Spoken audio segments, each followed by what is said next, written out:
Hi there, if you're going to renovate your bathroom, then you're going to want to check out this video. So in this video, I'm going to go through a step-by-step process of everything you need to do to renovate your bathroom. So let's get into it. On the screen, this is what we call a program. It's like a 4-week look-ahead program or a timeline for your renovation. So you can see here on the left, I've got all the steps, some tips, and then here is like the weekly planner, and you can see basically you can go and edit this and make it your own, and it's just a good visual for you to schedule your renovation. So before we get into all that, the first place to start is with your layout, your bathroom layout, so the design. Obviously you can go to a designer or an architect for this. A good tool is Reese's 3D bathroom planner. I think there's a heap of other ones out there. Great little tool which you can play around with to get some, nail the layout for your bathroom pretty much. Once you've got that, you need to go and choose all your fittings, fixtures, finishes. So your shower heads, mixers, tiles, bath, sinks, toilets, all that stuff. It's always a good idea to get onto these decisions early. It'll give you an idea of cost for starters, because they are quite expensive items. But the biggest thing is you want to have all these things chosen, because when you're in the renovation, right, you don't want the plumber to turn around and ask you for your mixer and you haven't chosen it, right? A mixer is a good one because there are in-wall parts, and a lot of people don't realize, like a shower mixer, it's a part that goes in the wall, so you need to have that really early on. If he asks you for that and you haven't chosen it, then you're holding him up. And then what that means is you're probably going to rush out, go and choose one, potentially make the wrong decision, potentially buy something you're not happy with, that sort of thing. So make these decisions early on, especially if you're doing it through a builder. It means you're going to get what you want when you specify all these items early on. Now, into the actual renovation. So first things first, demolition. So you're going to have your plumber and electrician to disconnect any water, power. They can remove the toilet, sinks, all that stuff, and cap any water. The electrician will deal with all the power, remove any light switches, lights, make everything safe. It has to be done, especially the electrical. Do not do it yourself. You need a licensed electrician, and you also need a licensed plumber to do those. Demolition.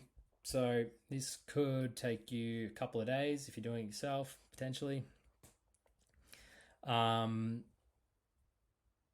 Next is reframe the floor. So you may not need to. Basically, if your house is a bit old, if the bathroom wasn't really waterproof properly, there's a good chance you've got mold. You may have rotted floor joists. The structural flooring may be rotted out. So I would always allow to time and money to replace that. You may not need to. So reframe the floor with fall in the shower. So you're not actually going to reframe the floor with fall in the shower. You're going to reframe the floor with a set down for a walk-in shower, if you so please. And the set down is so the tiler can screed fall into that, which will give you a walk-in shower, which means there's no step into the shower, which is pretty popular these days. Set out. This is where your trades, so mainly your plumber, is going to mark out where the shower head is, your taps, your vanity sink, the toilet, all those sorts of things. Once that's done, then you're going to have the plumbing rough in, electrical rough in. So the plumber will run all the water points for your taps, and the electrician will rough in any cables, so lights, switches, all of those sorts of things. Once all of your roughing is done, then you can relay any structural flooring. A good product to use is James Hardie's Skyline sheets. So it's a cement sheet product. It is good because it won't rot over time. If you don't use Skyline, then you've got to use yellow tongue, which is sort of chipboard, and you've got to use the ceramic tile underlay. Skyline is more expensive, but it is a much better product. Once that's done, then you've got plaster the ceilings and walls. So you get your plaster in, plaster the ceiling if need be. A lot of the time in a bathroom renovation, you can probably leave the ceiling. Plaster any walls. So any walls that are being tiled, you either need to use blue water check plaster, or but even better is the 6mm Villa board. If you're using a really heavy stone, so like a 20mm marble or travertine or something like that, speak to your tiler. You may need to use something thicker like a 9mm Villa board or a stone sheet or something. Can't really use plasterboard with heavy stone. It will basically just rip the paper off the plasterboard, and it's not what you want on your nicely renovated bathroom. So the other thing with plaster is if you've got walls that are painted and walls that are tiled, make sure the plasterer is very clear on which is which. You cannot waterproof over finished plaster. It won't stick properly. So what they do, they just do a base coat on wherever there's tiling going. It needs to be waterproofed, and then they will obviously need to finish wherever it's going to be painted. So make sure you're clear on that. Stop up the plaster, which we just spoke about. Then waterproofing. Waterproofing is incredibly important. This is where most houses go wrong. It's a massive issue. Water is builder's worst nightmare. It's a homeowner's worst nightmare, right? So make sure you get someone who knows what they're doing. I'm pretty sure in most states now they need to be licensed. Ideally, find a tiler who does waterproofing. Most of them do, who is licensed as well. The reason being, if you get a separate waterproofer and a tiler, the tiler won't give a shit, right? They'll just come in and they'll trash the waterproofing. They won't care. If you're using the same person who does both, they're guaranteeing the waterproofing. They're going to care, right? They're not going to want to damage it because they have to guarantee it. So the other thing with waterproofing is make sure that the bathroom is spotless, absolutely spotless before they waterproof. Find what product they're using. Check out the specs online. Make sure they're doing the right number of coats. Make sure they're priming it if need be.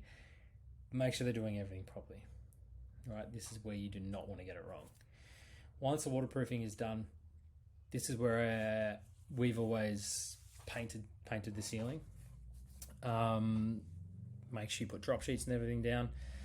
But the reason being is once you've tiled all the walls, you don't really want to be in there with a paintbrush because you'll get paint everywhere, right? It's kind of up to you. You can leave it till the end if you really want to, but we have always finished ceilings before we've tiled walls and floors in bathrooms. It's just the way I've always done it. So next is install vanity. So I'm just getting my notes. With the vanity, it needs to be ordered well before you start the renovation, right? In time, in order to have it in time before you tile. So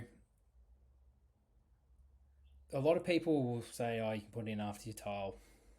We've always put vanities in first and then tiled and finished. Remember, once your bathroom is tiled, the less trades that you have go in it, the less likely there will be damage. Okay?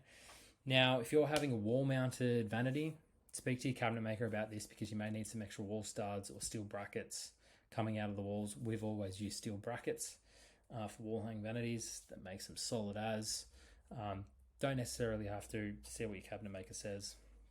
But if you do, the steel brackets need to be installed before the walls get sheeted and ideally before the plumbing roughing is done, so they don't run plumbing right through where you need to put your steel brackets because it makes it hard. Trust me. It's also ideal to have your stone bench top in. So once the vanity's in, then you can install the stone bench top. If you're having timber and stuff, it'll probably all be finished. But it's ideal to have the stone in before tiling the walls. It's not always the most efficient way. Sometimes it works, sometimes it doesn't. Generally, a stonemason will want you to have the vanity in, and then they'll come and measure the stone, which means you're going to have to wait a week or two.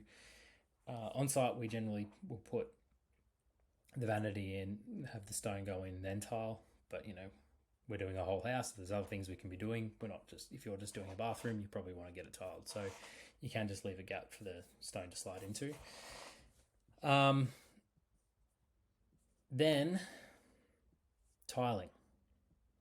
So there's a lot that goes into the process before you even get to tiling, as you now know. Make sure you speak to your tiler about tile set out. So the reason this is, it's very important.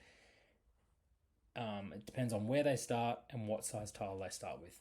You don't want to start with a full tile on one wall and then you end up with a 20mm piece on the other wall, right? When all they need to do was cut 20mm off, or cut that tile in half and then end up with almost a half and half, or whatever, however it works out. Really important. You don't want to end up with little cuts. It just looks terrible. And again, for someone like me, I'll look at that and go, there was no thought put into that, or no care. So don't stress too much about that. Just bring it up with the tile and make sure they're all over it. If you want to know the ins and outs of it, you can YouTube it. Once it's all tiled, give it a day or two to dry. Then the grouting can be done. Once that's done, then we're into the fit off. So plumbing fit off and electrical fit off.